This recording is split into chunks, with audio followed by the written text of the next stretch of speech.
Nanaki went south around Mount Nebel to continue on his journey east, but got lost in a forest he had never been in before.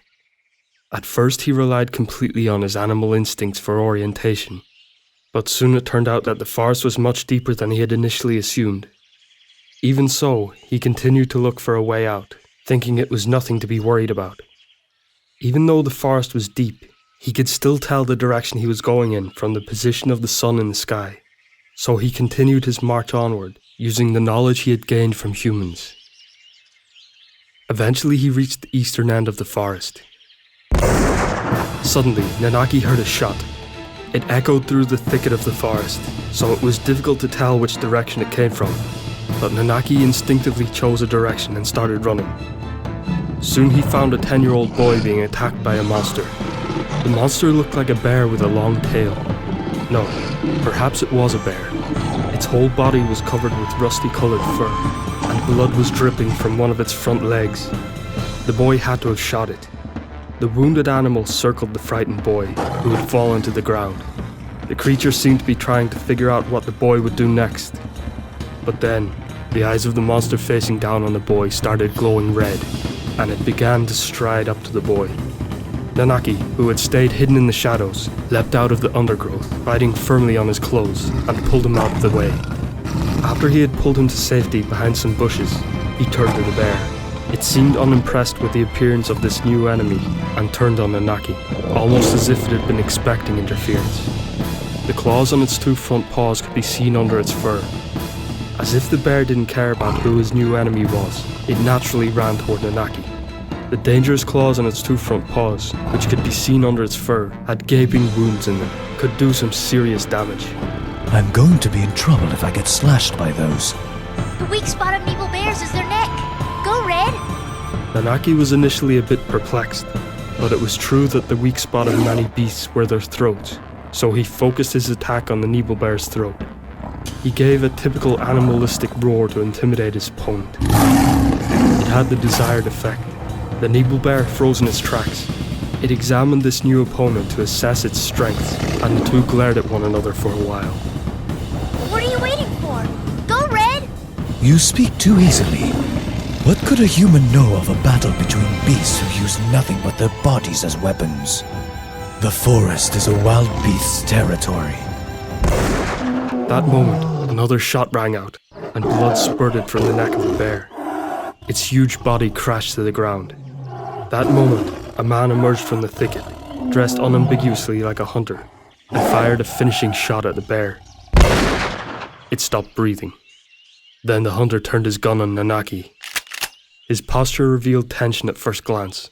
He didn't intend to shoot yet. Dad, don't shoot! He saved me. It's fate. Heaven sent him to me. I want to take Red home with me. The young boy moved between the hunter and Nanaki. Red? Yeah, he's red, so he's Red. What a disgraceful name. That name seemed like an insult to Nanaki. It reminded him of the madman that once gave him the same name. Nanaki growled quietly to express his disgust. The hunter and his son seemed alarmed and took a few steps back. You can talk, right? The hunter still had his gun trained on Nanaki. It's been a while, but the Shinra company used to have a premium on your whole clan. Huge wolf-like animals with red fur and a flaming tail. Damn it. If I had caught you just a year ago, I would be a made man now. Red can talk? Yes, it is true that I can talk, and I am most likely wiser than the two of you. But I have no desire to talk to the likes of you. As if I could be friends with someone who points a gun at me and says whatever pops into their head. Nanaki quickly turned, leapt into the thicket, and disappeared into the dense forest. Damn it. A shot was fired. The bullet whizzed past Nanaki's head. See? I knew you would shoot at me.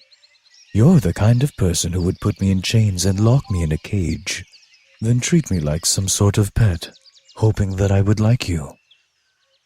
After putting some distance between him and the hunter and his son, Nanaki stopped and listened whether they were following him. This didn't seem to be the case, so he snuck back to where the father and son had been. As expected, they had already started to dissect the Nebel bear's corpse. Dad, I want red. Yeah, he would probably bring in a lot of money. Even with the Shinra company gone, we could still make an attraction out of him if we take him to the gold saucer. But no! I want to be his friend.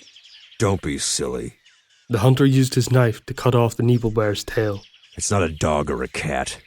You can't tame it. Definitely not. Right. Let's go get some help.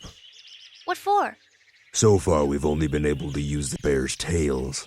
The Shinra company has always paid well for them, because they could use them to produce a stimulant for their elite soldiers. But now it's the meat that's more valuable to us. It doesn't taste of much, but with the right preparation, you can make something tasty out of it. Oh, so we eat it then? Yeah. There's gonna be global food shortages. Nobody knows how long it'll last, but it is certain that food of any kind can now earn good money. The father and son left the dead Nebelbear and went on their way. It was clear to Nanaki that this hunter was not a thoroughly bad person. In fact, he was only doing his best to survive in these hard times. If from now on these Nebelbears could be part of the food chain, then they should hunt them. Every living thing has to eat, or it will die. Bugenhagen had once told Nanaki that one can distinguish animals from monsters by how they treat a killed opponent. An animal kills to eat, but a monster kills for no reason, then searches for its next prey. According to this classification, humans have more in common with monsters than with animals. If the hunter only wanted the tail of the Nebelbear, then he truly was a monster. But it was a different story if he depended on the meat from the Nebelbear for food, though you couldn't exactly call it a fair fight, since the bear had no gun after all. But that's how the food chain works. Even though Nanaki didn't particularly agree with the hunter and his son, he didn't feel that he should interfere. Because Nanaki had spent most of his time with humans since he was very young, he hardly ever had any need to hunt. There were times when he pondered the origins of his species and had gone hunting to see how it felt. But because he had hunted his prey without any intention of eating it, he had thought of himself as a monster, so he had no right to judge the hunter and his son. Most humans take the lives of other living things to eat, and so to survive, without even thinking about it. Even if they were conscious about it, they would avoid thinking too deeply about it. It was only those who came in direct contact with these animals who were in touch with the reality of it, while the majority of the population who ate meat were blind to it.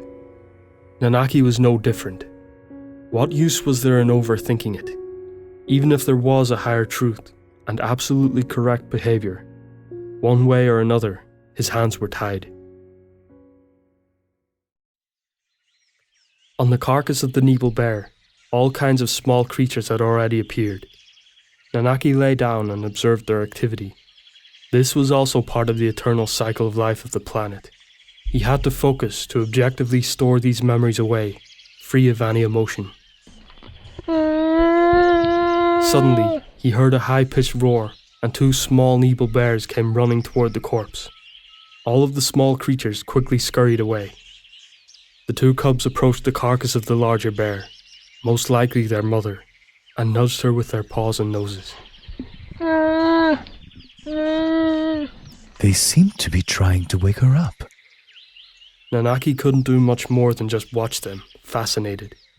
But then he remembered that the hunter said he was going to bring people back here. That meant danger for the cubs. Suddenly, Nanaki's desire to simply observe the course of things disappeared. Nanaki came out of the bushes and made himself known to the bear cubs. I understand how you feel, but it is not safe for you here. Come with me.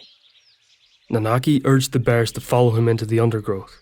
But of course, they couldn't understand what he was saying to them, and just stared at him with an expression that he couldn't understand.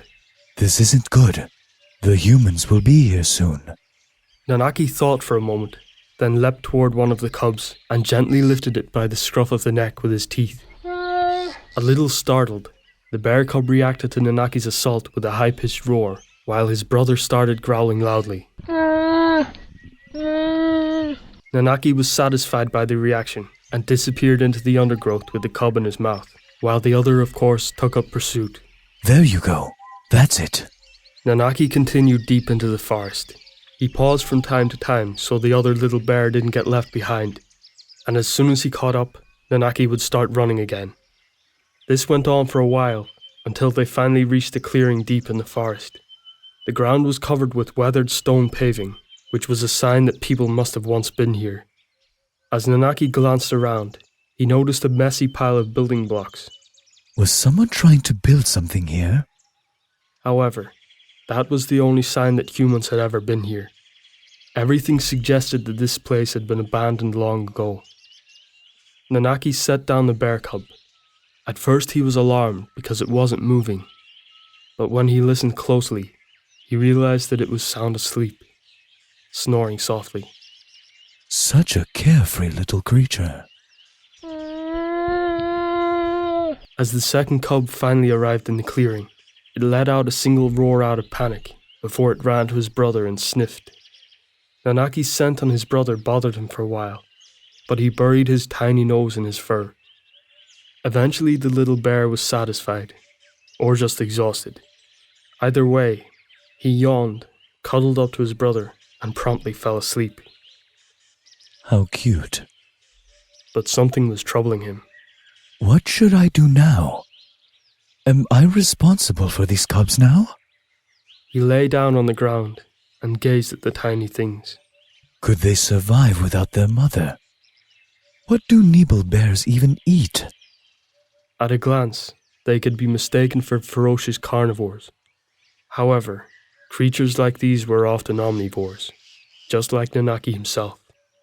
In that case, the forest offered a variety of foods, and Nanaki had his answer. He decided to gather a little food for them in a pile, then finally leave the forest. Of course, he was concerned about the cubs, but he couldn't play their surrogate mother, and certainly not indefinitely. It was probably best for both sides to part ways before they got too accustomed to one another.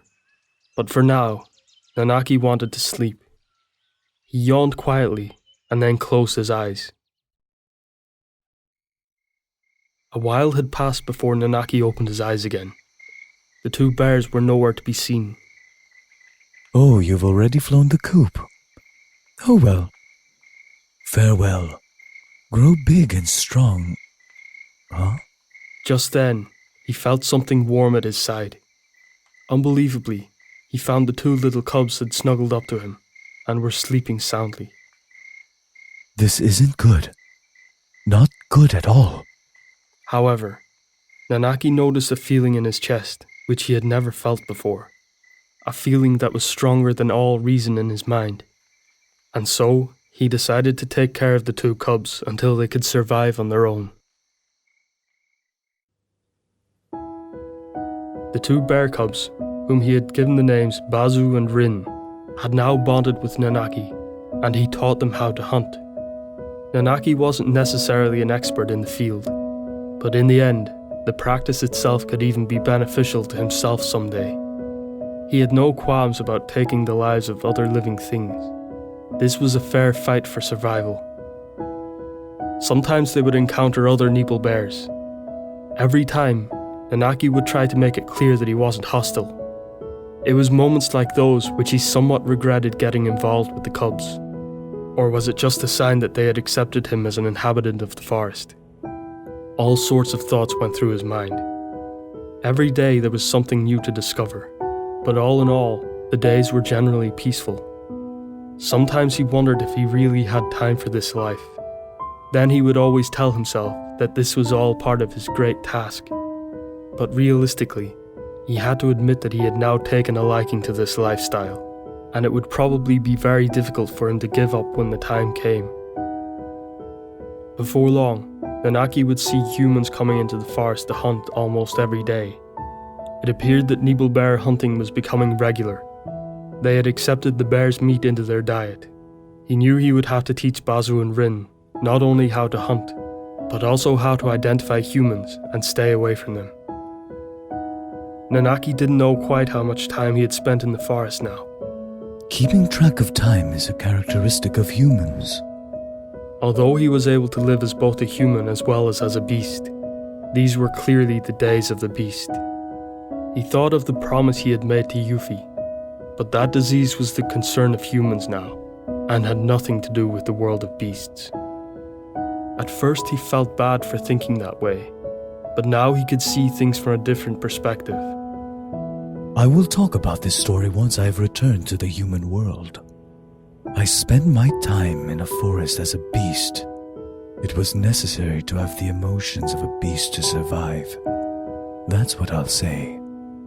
If one day he would return to the world of humans, he wanted to tell them about his time in the forest as a beast, and that he felt in his heart how important his feelings as an animal were to him.